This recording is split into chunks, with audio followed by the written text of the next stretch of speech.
Selamat malam teman-teman semua. Ya.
Inilah sang kancil, guys.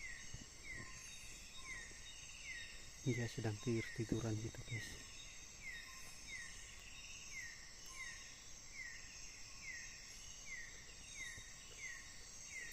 Sang kancil.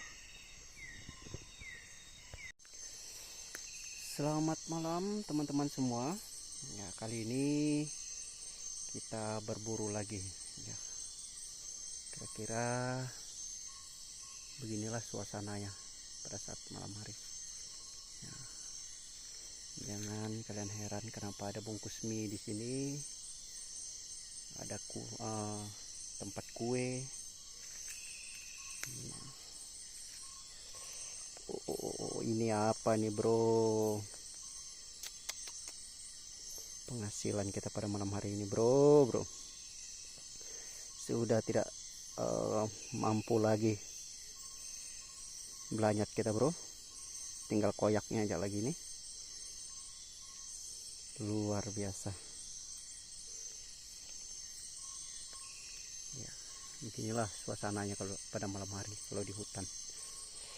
Macam-macam suara bisa kita dengar ya.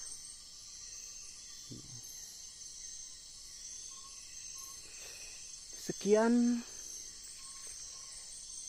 video dari saya. Selamat malam, terima kasih.